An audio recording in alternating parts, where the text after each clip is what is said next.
लेकिन ये साला कर क्या रहा है यहाँ पे? देखिए ऐसे ऐसे लोग छुछुंदर लोग जो है रास्ते में मिलते रहते हैं। হ্যালো গাইস, আসসালামু আলাইকুম। আমরা একজন ভাইরাল কেক বিক্রেতাকে পেয়ে গেছি, আসেন তার সাথে পরিচিত হই। আসেন ভাই, আসসালামু আলাইকুম। ওয়ালাইকুম আসসালাম ভাই। ভাই আপনি এই কেকের দোকান কতদিন যাবত করছেন? এই তো ভাই আমি দিছি ভাই শুক্রে 2 দিন হইব। ভাই এখানে কি কি পদের কেক আছে এই জায়গায়? ভাই একটা গরুর মাংসের কেক, একটা মুরগির মাংসের কেক, একটা খাসির মাংসের কেক। এগুলো তো ভেজ কেক দেখা যাচ্ছে। হ্যাঁ এগুলা বেস্ট কেক, মানে আমি সর্বোচ্চ ভালো আইটেম দিয়ে এটা করছি। রাত জায়গা দিন জায়গা মানে রাত দিন একাকার কইরা আমি এই কেকগুলো তৈরি করছি ভাই। ভাই আপনি একা তৈরি করছেন? আমরা তো সব জায়গায় দেখতেছি সবাই স্বামী স্ত্রী মিলে, দুইজন মিলে মেয়ের সাথে নিয়ে তারপর কেক বিক্রি করে, তারা বউ নিয়ে ভাইরাল হয়। আপনি বউ ছাড়াই ভাইরাল হতে যাচ্ছেন? আরে ভাই এই যে দিলেন তো মনটা খারাপ কইরা। আমার বউ নাই দেখেই তো আমি আজকে কেক বিক্রি করতে আইছি ভাই। এই কেক বিক্রি করে আমি একটা বিয়া করবো ভাই, আমার অনেক শখ ভাই বিয়া করার ভাই।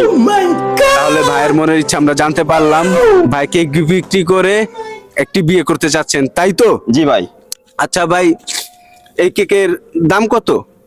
ভাই এটা 30 টাকা, এটা 45 টাকা, আর এটা হলো আপনার 55 টাকা। মাঝে মাঝে ফ্রিও খাওয়াই মানুষকে। এই খবর, এত গরুর গোস্তের কেকের দাম 30 টাকা, 45 টাকা, আবার কি 50 টাকা, তাই তো? জি ভাই। তাহলে ভাই আপনার কেকটা একটু খেয়ে টেস্ট করতে পারি? অবশ্যই ভাই, কেন নাই। আমরা মাঝে মাঝে 2-1 জনের ফ্রি খাওয়াই, সমস্যা নাই। খায় দেখেন কেমন হয়েছে। কেকটা ঠিক করেন ভাই। ভাই আপনি তো কেমন লাগলো? আরে ভাই এটা কি কইলেন আপনি ভাই? যদি আড্ডি না থাকে তাহলে আপনি বুঝবেন যে এটা গরুর মাংসের কেক। তাও তো কথা, দেশের মানুষদের তো আর ভরসা করা যাচ্ছে না। তাহলে আমরা যা বুঝতে পারলাম, আমাদের বড় ভাই মোহাম্মদ ভ্যাবলা ভাই কেকের দোকান দিয়ে তিনি কেক বিক্রি করে একটি বিয়ে করতে যাচ্ছেন। যদি কোনো দয়াবান মেয়ে থেকে থাকেন আমার ভ্যাবলা ভাইয়ের জন্য, যদি তাকে হেল্প করার জন্য, তাহলে আপনাদের উচিলাও আমরা একটু কেক টেক খেতে পারি। তাহলে জানাবেন, অবশ্যই কমেন্টে জানাবেন, আর লাইক করবেন, শেয়ার করবেন, ফলো করবেন।